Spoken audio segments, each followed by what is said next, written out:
Good evening. Just want to call the meeting to order for the Oxnard Community Services Public Safety, Housing and Development Committee for October 28th, 2025. Madam Clerk, may we have the roll call and posting the agenda followed by the Pledge of Allegiance that Councilwoman McKellar is going to lead us on. Committee Member Perallo. Here. Committee Member Bettis. Here. Chair MacArthur. Here. The agenda was posted in the kiosk at City Hall, the Oxnard Public Library, the City Administrative Offices, and on the city's website on Tuesday, October 21st. Thank you. Thank you. Can everyone stand for the Pledge of Allegiance? Thank you. I pledge allegiance to the flag of the United States of America and to the republic for which it stands, one nation, under God, indivisible, with liberty and justice for all. Thank you, everyone. We'll go to the first item on the agenda. This is for public comments for items not on the agenda and for non-action items. Madam Clerk, are there any public comments?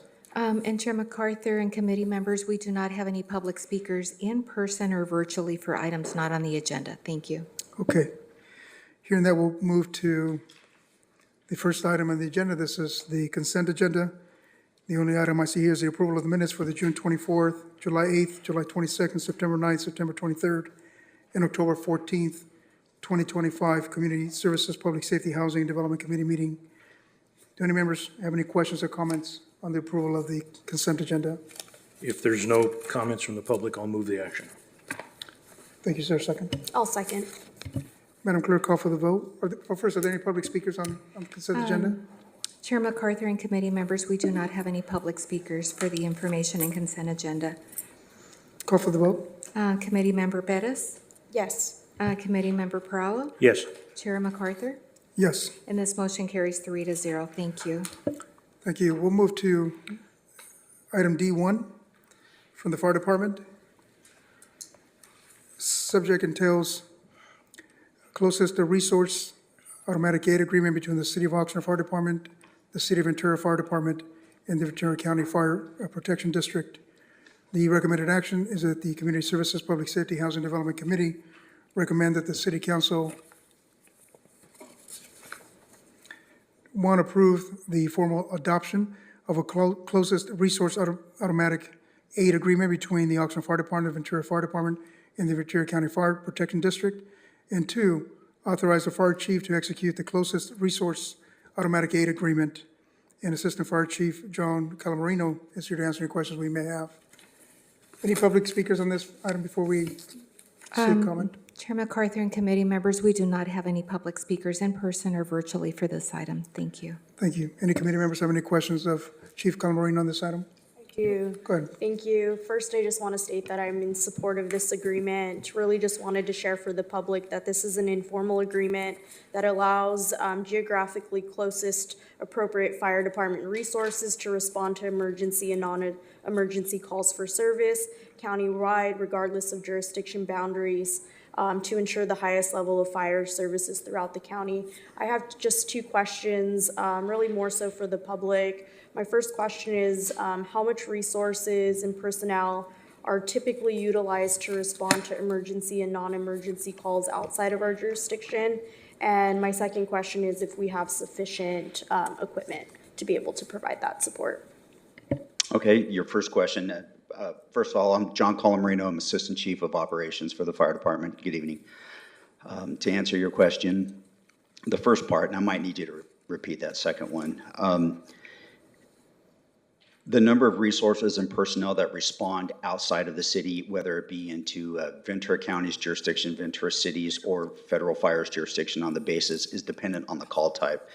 If, for instance, an emergency medical call may require just one Oxnard apparatus, an engine with either 3 or 4 firefighters on board, or a structure fire in the city of Port Hueneme that could result in 3 fire engines, 2 ladder trucks, and 2 battalion chiefs responding.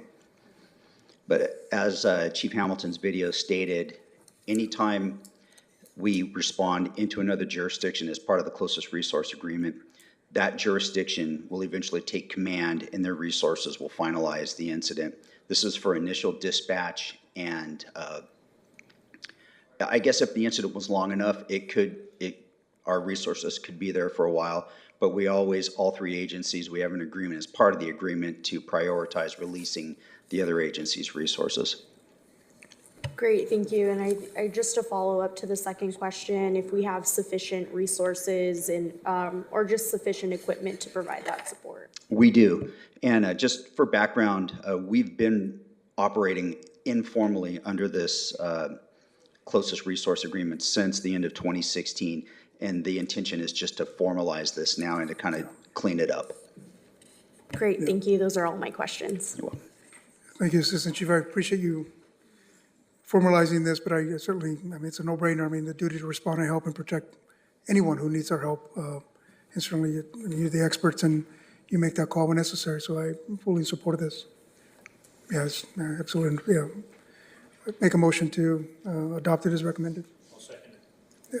Madam Clerk, call for the vote. Thank you. Thank you. Committee Member Perallo? Yes. Committee Member Bettis? Yes. Chair MacArthur? Yes, And this motion carries 3-0. Thank you. thank you. We'll next move to item D2, Community Development Department, subject, update the city's certified local coastal program to fulfill the requirements to plan for sea level rise. The recommendations receive a presentation from staff and the city consultant on the city's local coastal program update. The live presentation by local coastal program consultant Carolyn Groves, coastal planner Dudek. And I know members of Mr. Jeff Engilly's office are here as well. I see Kathleen here. Any public speakers on this item before we get to committee members' comments or questions? Chair MacArthur and committee members, we do not have any public speakers in person and virtually for this item. Thank you. Were there any written comments?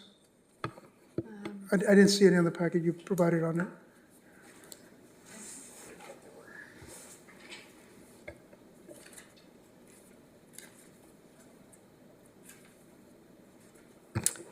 Chair MacArthur and committee members, we did not receive any written comments for this item.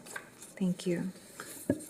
Thank you. Any, before we get to the presentation, any comments? I just want to say, Kathleen and Mr. Pingley, thank you for the time you afforded me in providing that very comprehensive presentation before this. I really, and there was a lot of technical jargon in there, and so I just appreciated that the very comprehensive presentation and the conversation we had. So thank you for that. If no comments, we'll move to the presentation. Yeah. Thank you, Chair MacArthur, committee members, Jeff Engilly, Community Development Director.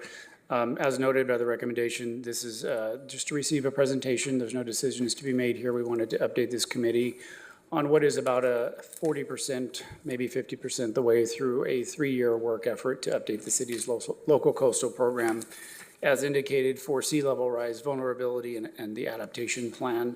I'd like to introduce Kathleen Mallory, our Planning and Sustainability Manager, and she can introduce the rest of her staff and our consultant. Thank you, Jeff. Chair MacArthur and committee members, Kathleen Mallory, Planning and Sustainability Manager. So this evening is just a presentation and informational session. We're here to answer questions, to have a discussion with you on, as mentioned by the mayor, a very technical content. Fiscal impact analysis will be brought before either city, committee, or council in 2026. We wanted to thank the collaborative work we've had with the Public Works Department. And we also wanted to introduce Matt Simpkins, who's our management analyst and has taken one of the key roles in supporting the city in this work effort. And then Carolyn Groves with Dudek. She'll be giving the presentation and she'll introduce the other 2 Dudek team members on the screen. So Carolyn, feel free to jump up and give the presentation. Thank you.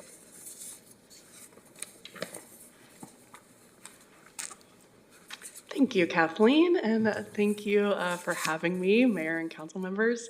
I am Carolyn Groves. I'm a coastal planner with Dudek and lucky enough to be contracted with the city to help with this LCP update.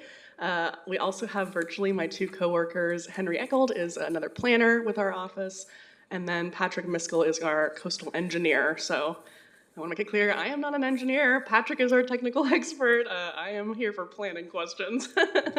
But with that, oh yeah, sorry, we can get the presentation up.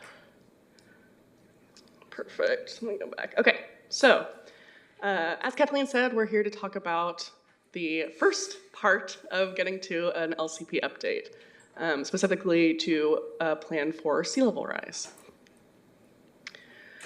So the local coastal program is basically the local government's regulatory mechanism, a plan that governs development in the city's coastal zone.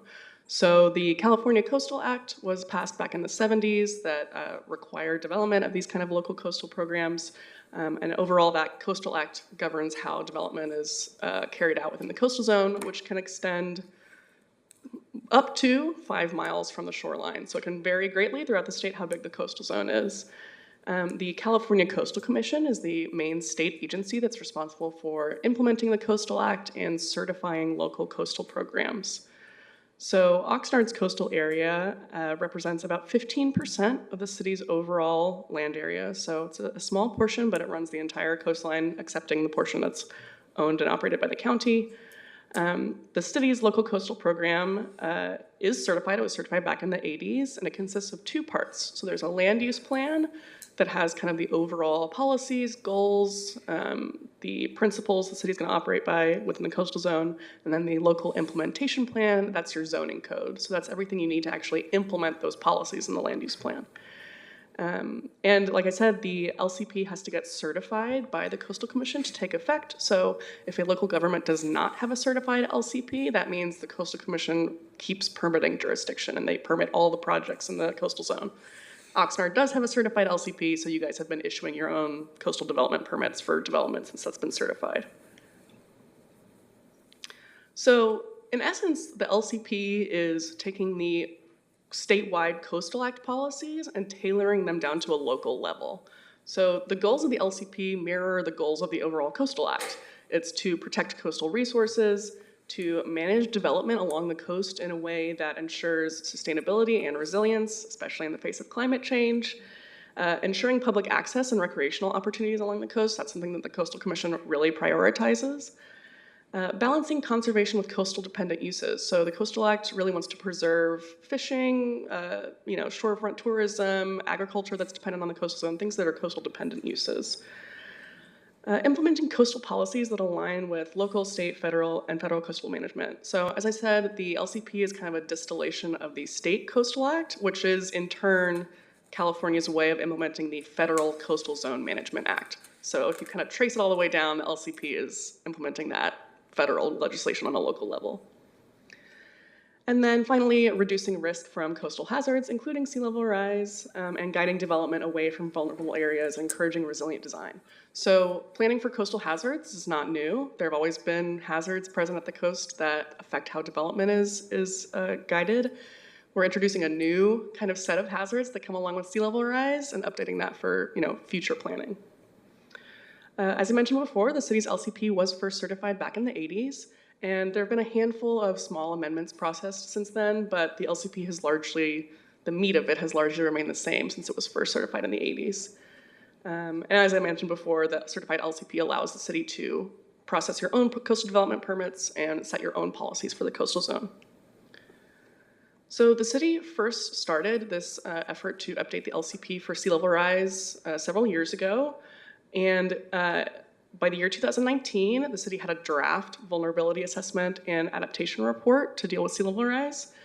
At that time, in 2019, the city paused its work on the LCP amidst negotiations with the Coastal Commission about how to really get specific tailored policies that are really applicable for the city, its development, and its priorities. So in the intervening years, Coastal Commission updated their published sea level rise guidance. They came out with a new updated version in 2024, and that's when DUDEC came back on board and we picked up where the old draft had left off, updated it with the new guidance, with new science, with new planning principles, and that's what we are now bringing to you. As Kathleen mentioned, there are significant fiscal implications associated with everything we're going to talk about, but we will not be discussing the fiscal side tonight specifically. We are still in the process of doing all that analysis, and we'll be bringing that back to, like Kathleen said, either a committee or the city council early next year. To set the stage, the city's existing certified LCP breaks the coastal zone up into 4 planning areas. That's already in the certified LCP, and we're continuing that division going forward. It makes it really easy to do neighborhood scale adaptation, which is something the Coastal Commission already recommends, and Oxnard's 4 planning areas were already very nicely set up to allow that. So we're going to keep doing that going forward. So getting into some of the science about what is sea level rise, why are we talking about all of this? So global sea levels are rising due to global climate change. This is something that has already been observed. We're in the beginning stages of seeing the rate of sea level rise increase over time, but we are just in the beginning stages of it. I want to stress that. So as I mentioned, coastal hazards are already present along the coast and already something Oxnard has to deal with.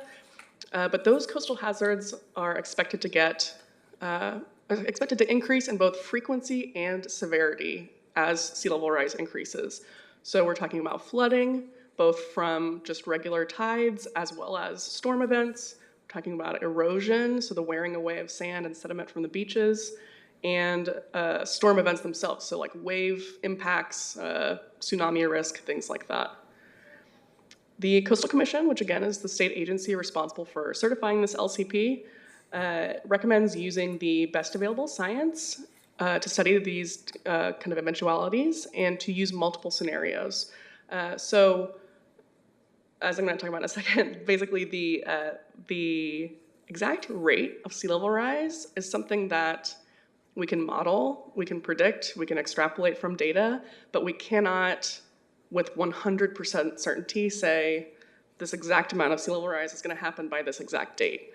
I wish I had a crystal ball and I could just say exactly what's going to happen in the future, but we have to plan for multiple scenarios to kind of hedge our bets and use a precautionary approach to make sure that we're prepared for any eventuality. And that goes along with, as I said, the best available science. We are using the Cosmos model, which is published by USGS, the US Geological Survey. There are several different climate change and sea level rise models that can be used. We referenced several different models, but Cosmos was the primary one we relied on, and it's the one that Coastal Commission recommends to use. So as I was mentioning before, the exact rate of sea level rise is impossible to predict 100%, and that's largely because it's tied directly to our future global greenhouse gas emissions. So that's another factor that plays into this, is that, we as Oxnard can take certain actions to protect our own city, but the actual rate of sea level rise is tied to global society's actions, which is way beyond, our capacity to control. And so, like I mentioned, there's a range of different scenarios that we look at and plan for so that we're prepared for anything, basically. The IPCC, the International Panel on Climate Change, and the California State Ocean Protection Council define these scenarios that we can study for sea level rise. So a quote-unquote low scenario would be if we were somehow collectively as a society able to greatly curtail all of our current greenhouse gas emissions and get it going in the opposite direction. That would mean 1 foot of sea level rise and a less than 2 degrees Celsius temperature increase by the year 2100. So we're talking about pretty far off here. The intermediate scenario, which is if the current rate of today were to continue on the same path into the future, would mean 3.3 feet of sea level rise and 3 degrees Celsius temperature increase by the year 2100. And I should say, when I say 1 feet or 3 feet of sea level rise, that means literally the level of the ocean will be a foot higher than it is today. And then the high scenario, which is if under the scenario that we were globally actually to increase our greenhouse gas emissions, that would mean a 4 or greater degree Celsius temperature increase and 6.6 feet of sea level rise by year 2100. So again, we have these kind of different ways it could go in the future depending on how we as a society act. So in our particular vulnerability assessment and the correlating adaptation plan, we have defined 5 benchmarks of sea level rise amounts. So 0, 1.6, 3.3, 4.9, and 6.6 feet. So these are kind of progressing in time. The ocean's getting higher and higher.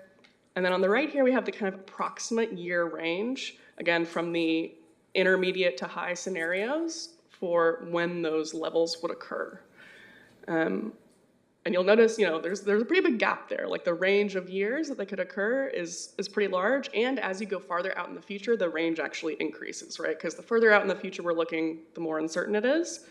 But again, this is all kind of operating from a precautionary principle where we're planning for the worst case scenario, but hoping for the best. So as I mentioned before, the city's LCP, the existing certified one, is already broken out into 4 planning areas. So we have one is McGrath Mandalay Beach up in the north, just starting at the Santa Clara River.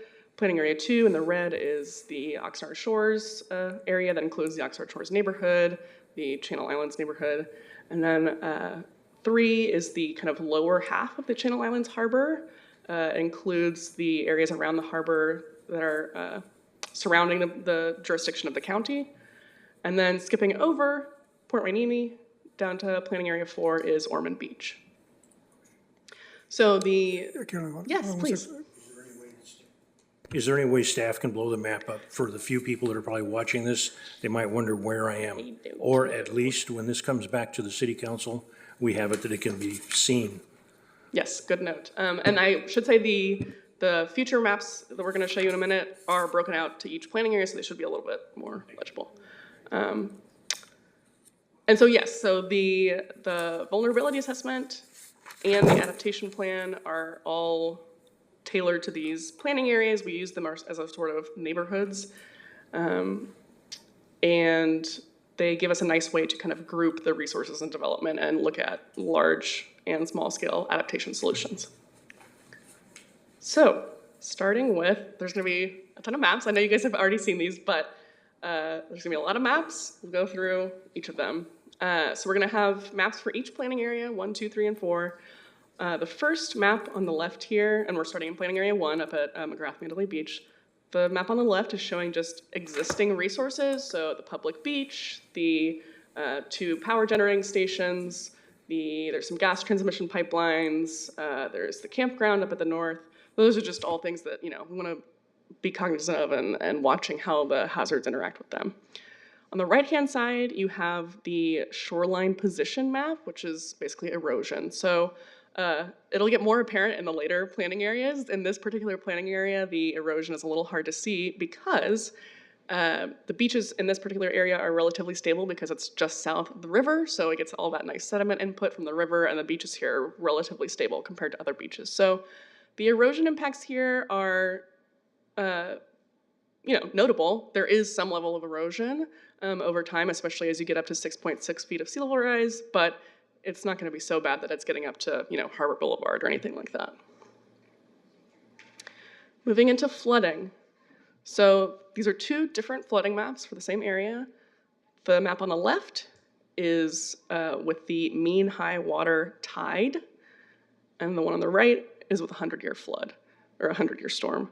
So essentially, the one on the left is the sort of non-storm, more or less everyday conditions. I do want to give a caveat that when I say everyday conditions, that doesn't mean this specific scenario is guaranteed to happen every single day. It means there's a statistically significant chance that it could happen on any given day, if that makes sense. So again, on the left is just non-storm, semi-daily conditions, and then on the right would be if there was a 100-year storm. And when I say 100-year storm, I mean a storm that's so big it has only a 1% chance of happening any given year. So this is a storm that would really significantly, it would be talked about for decades, and it's a really big event.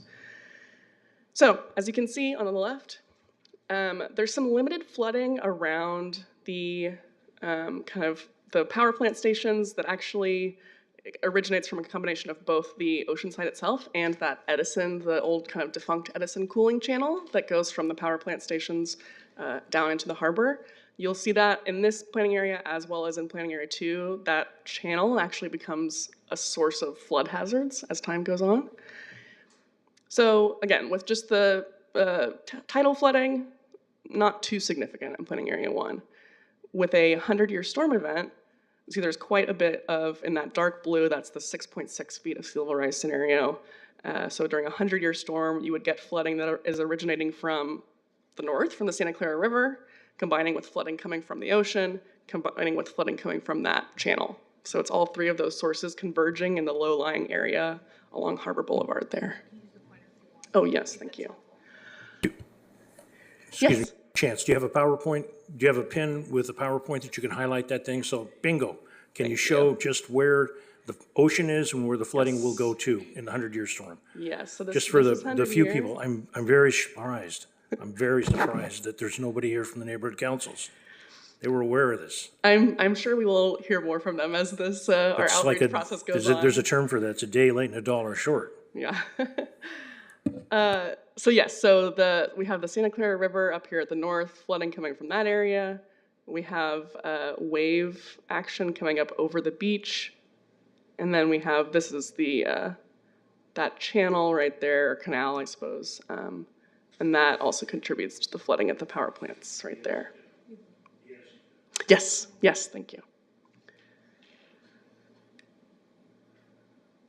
All right, getting into planning area 2. So this is the Oxnard Shores residential neighborhood is right here. We have Channel Islands over here. We have the hotel. I should note that this ag parcel is county, so that's not within cities or this study area. And we also have the beach park here, I should say as well.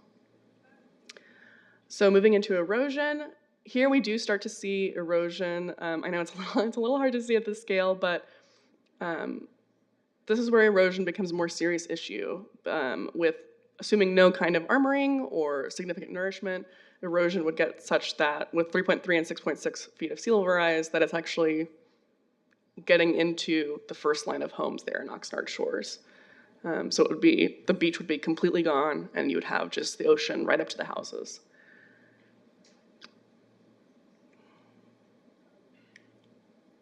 And then we get into flooding. So again, on the left is just mean high water tidal flooding.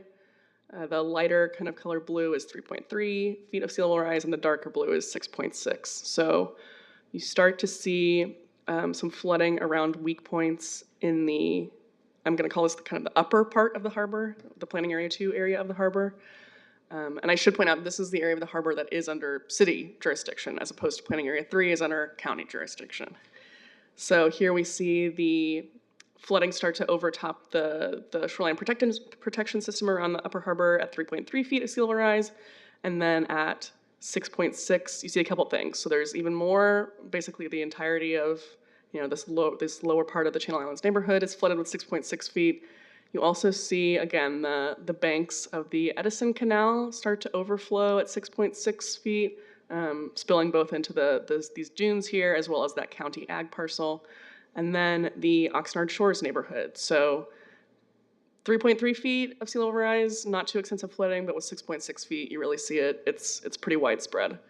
And then it's basically just even more extensive with the 100-year flood. It's the same kind of pattern of flooding, the same low-lying areas in Oxnard Shores and in the lower part, or the upper part of the harbor, excuse me.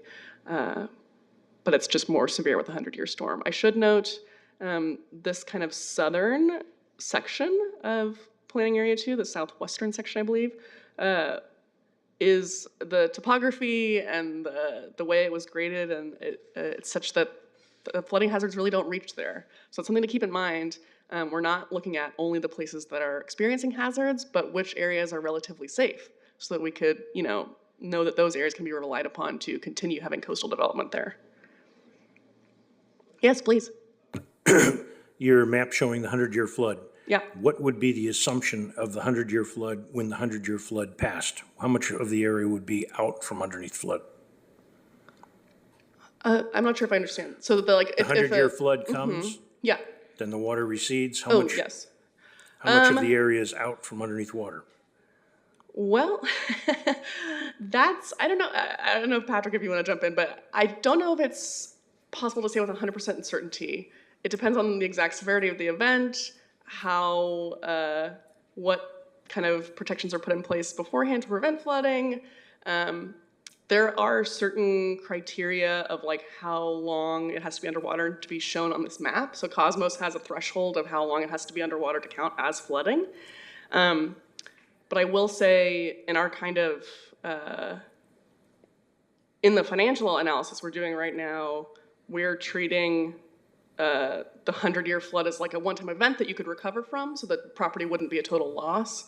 Whereas with that tidal flooding, that's like, flooding that happens, that's nuisance flooding that happens on such a rate that the property itself would be lost, if that makes sense. So the 100-year flood would be severe, it would cause a lot of damage, but the properties likely wouldn't be uninhabitable after that, right? You'd be able to rebuild. Okay, thank you very much. That's very helpful. Thank you. Oh, yes, Patrick, did you want to add anything to that? Sure. Yeah, I'll just mention that these figures actually don't show the drainage aspect of it. So to answer the question, no, you can't tell from these because this just shows where the flood reaches. But in terms of the drainage, that would depend on the stormwater drainage system in each area and kind of the topography. So basically the drainage part of the flooding isn't shown in these figures. So we know water would get there, we just don't know how long it would stay in any particular area, basically. Yeah, Carol, I don't know if you want to mention the instantaneous wave run-up Yeah, points. so again, I know it's kind of hard to see at the scale, but the triangles along here actually show the individual wave run-up risk. So, with a storm, you see higher than or greater than average waves. Usually there's kind of a pattern to that, but every once in a while you could get like, a wave that goes higher, a rogue wave that goes higher than the others. And so these triangles kind of represent like the highest possible distance that a wave could run up into the neighborhood. And you'll see with 6.6 feet, I mean, it's up into Oxnard shores. Yeah, so the points display where it will be flooded just for a single instant, just a wave runs up and floods it. But the shaded areas, that shows where for a certain time period there will be a certain water depth. So that does show not the drainage part, but the flood extent where it will be continually flooded versus just sort of for an instant flooding will reach there. Yeah, that's a good point. Thank you, Patrick. All right, moving on to Planning Area 3. So, as I mentioned before, the jurisdiction is different here. So, the city does not manage the beach or I believe it's the first 3 rows of houses in this area. Hollywood Beach is managed by the county, and the interior waters and the actual shoreline protection system around the harbor itself are also managed by the county. So the actual city-controlled resources or areas that we looked at in this area are, kind of split into these 3 long, narrow strips on either side of the peninsula and the harbor in that middle peninsula there. So we have residential and commercial uses, we have a fire station, we have the Coast Guard station, we have Kitty and Hobie beaches, and some parks and parking lots along the edges there.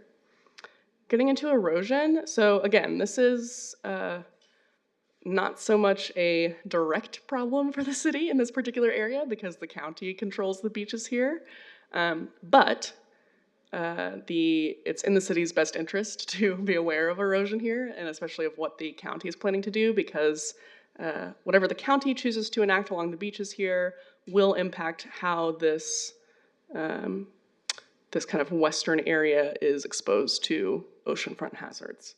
So again, you do see pretty significant erosion here. If the county were to do nothing, the beach would erode back to where the houses are on Hollywood Beach.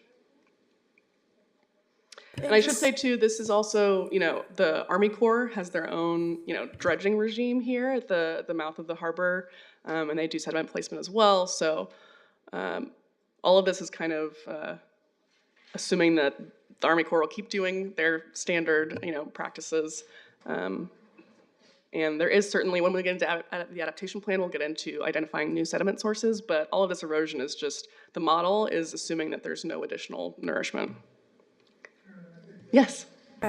Just one question. I know you mentioned the county, just for the public's awareness, the county would be working in synergy, right? Whatever policies and plans are created with the city, they'll have to be in alignment as well. Yeah, so lucky for us, actually, the county is much farther along in their process than we are. So they already have their vulnerability assessment and adaptation plan. They already have their LCP policies. They're actually being reviewed by Coastal Commission right now.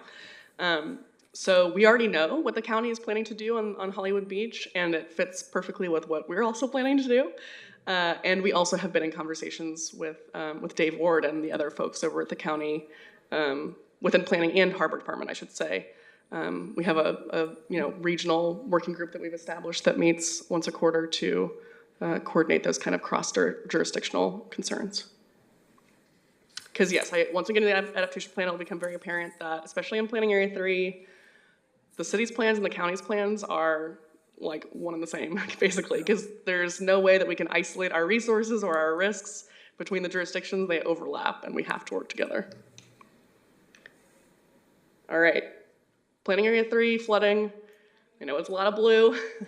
Again, this is highly dependent on the shoreline protection system around the harbor and what happens on Hollywood Beach.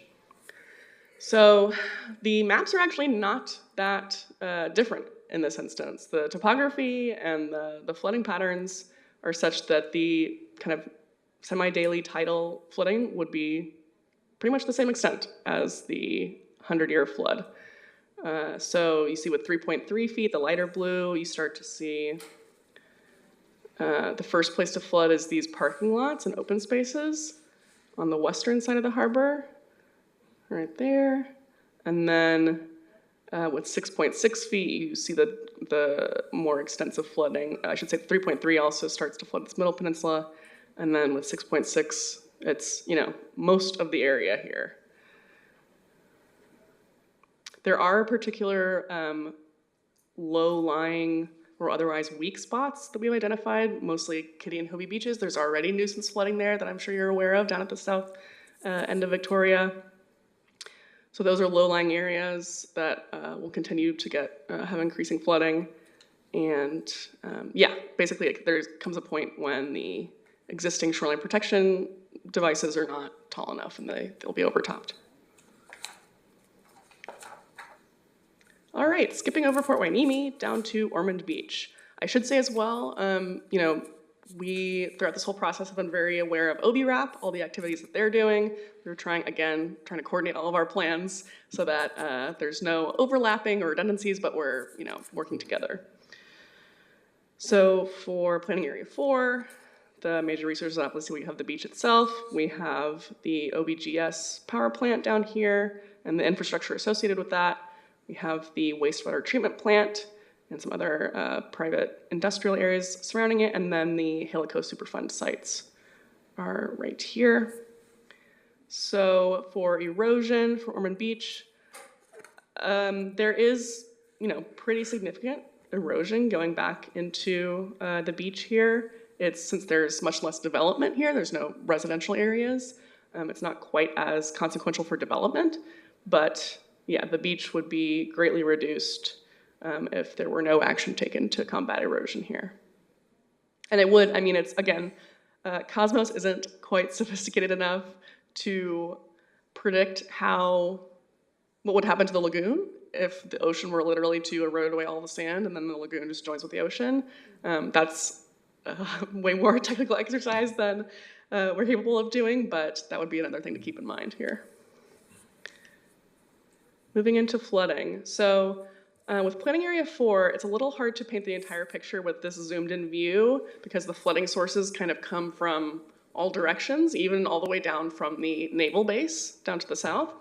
But essentially, there's a tipping point here for both the tidal flooding and for the storm flooding of around 4.9 feet of sea level rise, where the flooding becomes way more widespread. So 3.3, not too significant. It's really just kind of limited to the beach. And then when you get up to 6.6, there's extensive flooding all throughout the area. Again, the topography is such that the Halico sites seem to be kind of graded above everything else. Not to say that they're safe from flooding, but they're at a greater elevation than, say, the wastewater treatment plant, which is also right along that creek right there. All right. So now that I've showed you all of the vulnerabilities that the city is subject to, what are we going to do about all of that? So the Coastal Commission recommends, having a suite of different adaptation options that are good for different, scenarios or cost different things. So we have categorized our adaptation options into these kind of 5 overarching categories.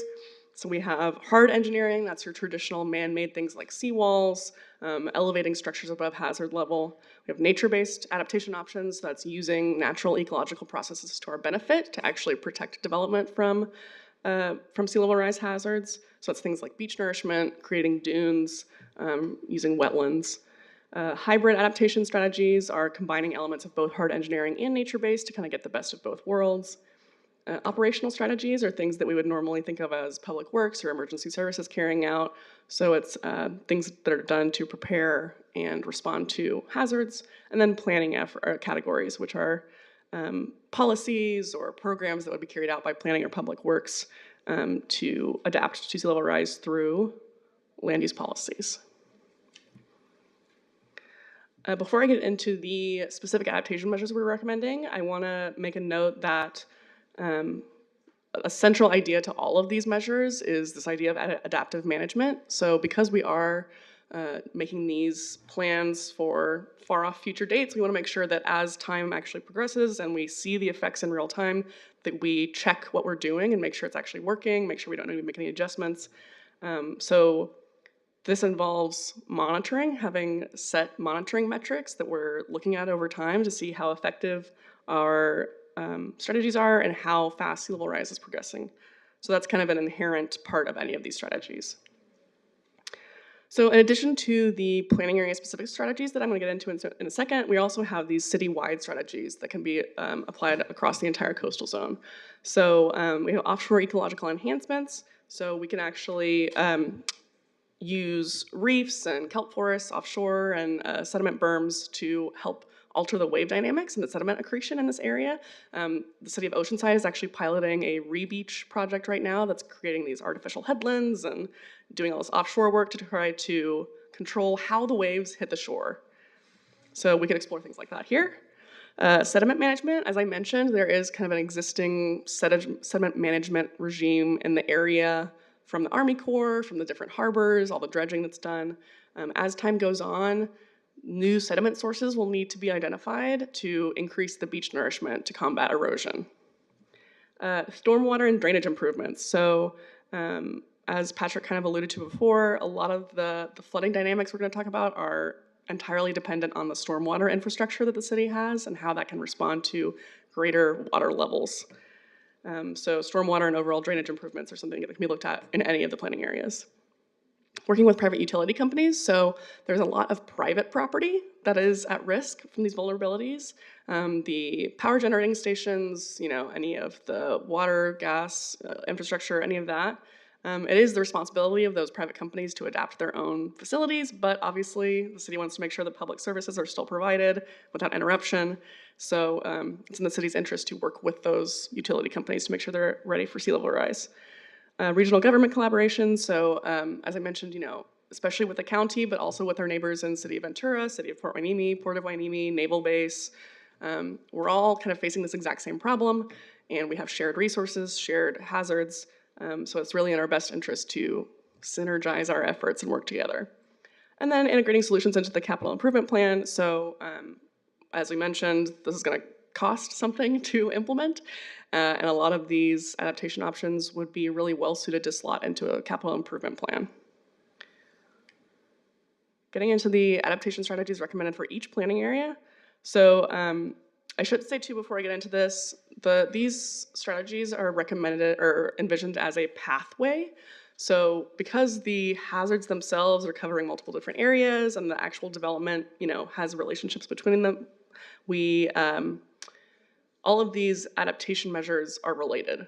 You can't just do one thing in a vacuum and have it, protect all the development. You have to do a suite of different strategies that rely on each other to comprehensively protect all the development. So these are not, ranked or prioritized in any certain way. They all work together holistically. So for planning area 1, and you'll see this repeated in planning areas 2 and 4, to address the erosion on the beaches, we recommend working with the County of Ventura and state parks to combat erosion and keep the beaches wide through nourishment, cobble berms, and eventually creating vegetated dunes. I should say historically, the entire Oxnard coastline was dunes. There were dunes as far as the eye could see, so that's kind of the natural ecology that this area supports. And dunes are fantastic at buffering development from wave action, from erosion, and so restoring dunes along the entire coastline is kind of a long-term goal that we recommend.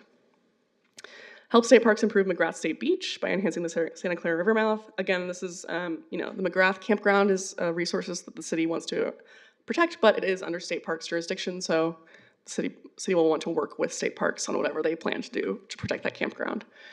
Protect Harbor Boulevard with temporary flood barriers, a vegetated berm or levee, hard flood barrier, or elevation of the road. So as we saw, Harbor Boulevard will get flooded by 6.6 feet of sea level rise. Obviously in that particular area, Harbor Boulevard is a very critical connector outside of the city, and the jurisdiction is shared with the county as well. So there's several different ways you could protect Harbor Boulevard depending on the collaboration with the county and what that yielded. Work with power plant owners to restore the sites as dunes or wetlands, or build armoring around the plant. So obviously the future of kind of all 3 of the power plants in Oxnard's different areas are on different timelines. But we would just want to make sure that whatever gets either redeveloped or restored on those sites is prepared for sea level rise. And then, again, work with whoever the private property owner for the Edison channel to reduce the flood risk that emanates from that channel to other development. Moving into PA2, similar strategy for the beaches, use nourishment, berms, and dunes to keep the sand and sediment on the beach. Strengthen the Channel Islands harbor flood protections by evaluating the current system. So there's already a system of revetments and riprap and seawalls and bulkheads around the upper harbor. Knowing how we can augment or strengthen those will be really important, as well as improving overall stormwater infrastructure and drainage in the upper harbor area. Again, work with the property owner for the Edison channel, which we already talked about. Using parks and open spaces for flood protection. So this is something you'll see again in PA3 as well. In the areas where there's open space, where there's parking, where there's uses that could be displaced somewhere else, we can use the areas that are actually safe to our advantage. So creating dunes or wetlands that can buffer development, and basically using those kind of sacrificial areas to protect the actual residences. Protecting critical roadway networks. So again, similar to Harbor Boulevard and PA1, we're starting with temporary flood barriers, then moving into more hard armoring to protect really critical roadways that are connectors between neighborhoods. And then finally, through development policies, allow measures for property owners to protect neighborhoods and homes through temporary flood protections, through wave barriers or seawalls, and through elevating homes. So this is particularly for the Oxnard Shores neighborhood. As you saw that extensive flooding, we want to allow property owners the chance to adapt to their individual properties, either through some kind of neighborhood-wide armoring or through actually elevating the homes up above the flood risk. For PA3, most of the measures in this area rely on the county because they're the ones that control both the beach and the inner harbor. So work with the county harbor department to strengthen the shoreline protection devices around the harbor, work with the county planning department to maintain the beach, Hollywood Beach. Similar measures for the roadway networks here, so temporary flood protection measures moving into harder armoring, especially along Harbor Boulevard. There's also an opportunity in this particular area to use the parking lots and green spaces around the harbor for things like bioretention units. So kind of small scale, again, nature-based or hybrid strategies that can absorb floodwater. And then the fire station is also something of concern in that particular planning area. So we'll want to either and or elevate and or armor the station there. And then finally for PA4, again, being considerate of the activities that are already going on through OBRAP. We want to use that project to maintain the beach and lagoon, which will protect the development that's behind the beach and lagoon. Strengthen the wastewater treatment plant and industrial areas by building seawalls, elevating structures, work with the OBGS owner to either armor the site if it's not demolished or to somehow redevelop or rehabilitate the site to be safe from sea level rise. The EPA and the Department of Toxic Substances Control are responsible for the cleaning up the Halico Superfund sites. I should mention we didn't show the groundwater maps today because it's just too much information, to be honest. But the Halico sites in particular are susceptible to groundwater rise from ocean water actually pushing the groundwater table up. And then finally, protecting important roads through, again, those temporary flood barriers, moving up to either hard armoring or improving the overall drainage of the area. Excuse me, I'm just getting over a cold, so I'm coughing a little bit. All right, so now that we know all of that, where are we going from here? So as Jeff mentioned, we're well into the process of getting this report done. The report itself is, I've distilled this down, but it's probably about 150 pages right now. So it's very technical. There's a lot of information. When you actually get to see it, it'll be a ton. But we're getting really close to being done with it. We are going to go to do additional community outreach after this committee meeting so that members of the community can see these maps, see what we're proposing, have their input. We are coming back with the financial impact, the financial impact of what would happen if we did nothing, what the vulnerabilities would actually cost, along with the cost-benefit analysis of the adaptation options. So what are the various adaptation measures cost and what is their benefit for the community? Sure. Yes, please. Having been aware of the levee going to Santa Clara River with us, can you please explain for the public the cost ratio benefit, how that works? How a determination is made. I know on the levee, they made a determination of what the value of the property was on the other side. If it got flooded out, how much money they could afford to spend to fix the levee. If the property on the other side of the levee wasn't that valuable, it was out of luck. Yeah, I don't know. That's pretty plain English, but. I don't have the history with it, so I don't want to speak. Councilmember Perillo, Committee Member Perillo, yeah, so it's going to be a complicated analysis. It'll depend on what is being protected and what measures are being utilized. So again, the city's focused on its public infrastructure, not necessarily protecting private property, but major roadways that might need to be a lifeline to get in and out of a community or an area. Some of those protective measures might, as a side benefit, help some properties, but that's not the intent. There could be water and sewer lines that the city operates. There could be sewer pump station, lift stations. There could be a variety of different types of infrastructure that are not necessarily what they were looking at on the Santa Clara River, which is primarily homes being flooded. So it's going to be a complicated analysis that'll look at all those different scenarios and what types of infrastructure are being protected. Thank you, Mr. Vangeli. Even that information, I'm sure, is beneficial to who's ever watching. Thank you. Thank you. Okay, so, and I should mention as well, as I said, we're going to have additional community meetings after this about the vulnerability assessment and adaptation plan. I should note that we've already had a series of community outreach meetings. Early last year, we had a meeting to just introduce the concept of this LCP update to the public. We also had a series of more focused meetings about these vulnerability maps and the adaptation options where we got some great public input. So we're trying to continue that before we finalize the document. Yes. I can ask another question. I represent that general district area, just so that the people that say nobody told me about it, these were publicly advertised meetings. Yes. And we had numbers of people show up. Do we know how many people showed up at those meetings? I think the only overall reason I'm community asking meeting was is in the neighborhood of 30 people, and I think across all the discussion groups, we had something like 40 or 50 people total, ballpark. About 38 in December, and these maps that you're seeing are the same maps that we presented to the community at the library, along with getting the community's input on the adaptation measures you see here. We've packaged it nicely for discussion here, but we will be we will be conducting this same presentation in 2 community meetings. Thank you. Thank you very much, Ms. Fowler. I should note too, along with the public, we've also been coordinating with the Coastal Commission already as well.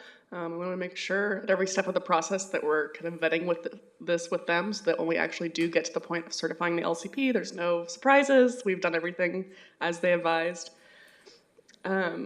So as I mentioned, we'll be coming back with more financial information early next year. And then once we finalize this vulnerability assessment and adaptation report, this will be kind of a standalone report that will help inform the actual policy updates of the LCP. It won't necessarily be a one-to-one of like every single adaptation strategy gets a corresponding policy. Some of the things will be implemented through different mechanisms, but the adaptation plan will help inform what kind of policies we develop for the LCP. So again, we'll be developing those LUP policies, running those by council, committee, planning commission, public, and then getting those certified by Coastal Commission, and then moving on to the zoning code or the implementation plan, and doing the same process of public input, Coastal Commission input, planning commission, city council, and then adoption. So, and yeah, as Jeff mentioned, we still got several years left of this process. So we're still in the semi-beginning phases, but we're making great progress. And I think that's pretty much it. Yeah. So that was a lot of information. Any questions you didn't already ask? I'm happy to answer. Sorry? Sure.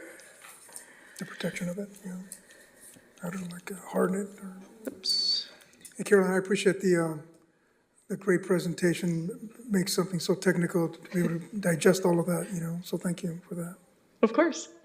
Yes, so you'll see, again, the tipping point is around, it's not shown on this particular map, but 4.9 feet of sea level rise is when the flooding risk for the wastewater treatment plant really increases greatly. So there will come a time in the future, could be 100 years from now, when that plant, the area around it, will be flooded. We've spoken a lot to Public Works about this particular area and this issue. There is some capacity to armor and elevate a lot of the structures in that area. It's beyond the scope of our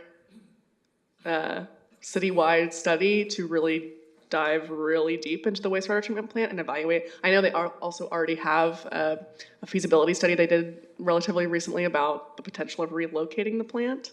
That's not something we're recommending at this time, but it's something the city should have in the back of their mind, I would say. Yeah, thank you for that, yeah. Thank you. I also wanted to share that was one of the biggest questions I had during my briefing, especially for the Ormond power plant as we think about the future of the decommissioning and dismantling of that site. And it's great to know that, this presentation highlights the communication with our private utility companies in addition to even looking at the Ormond Beach area, or at least the south end of Oxnard regarding the Helicoast Superfund site and the communication that also needs to happen with these property owners. I'm appreciative of this presentation because it really highlights what the vulnerabilities are for the area, but it also shows sea level rising by approximate year and timeline on that. And considering that, I know you mentioned that there's going to be 2 community meetings that are coming up. And as we know, the South Oxnard end, there's a diverse community there, and making sure that this information is digestible and accessible in a variety of different languages. And so as we think about the process of outreach and getting this information out, I definitely encourage and know that you have all done some great work in making sure that this information gets out, but more specifically wanting to tap into our neighborhood councils that are in those proximities, including South Winds, as well as our radio stations, perhaps, figuring out ways that people are getting this information.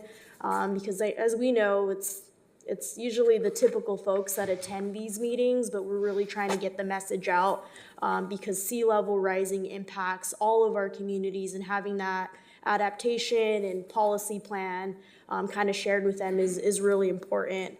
So definitely encourage wanting to ensure that we have Spanish interpretation and that emails are being sent, looking at the easiest form of messaging, whether it is social media, reels, and just reaching people where they already are. Thank you so much again for the presentation, and definitely want to encourage the entire public, but specifically the areas that are impacted to attend that meeting, those 2 meetings that are coming up. Yes, thank you so much. It reminds me of a good point that actually we didn't cover it in this. We tried to condense the information here a little bit, but this whole effort is being undertaken to comply with SB 272, which is a rather recent state law that was passed that requires all coastal governments to adopt a sea level rise plan as part of their LCP.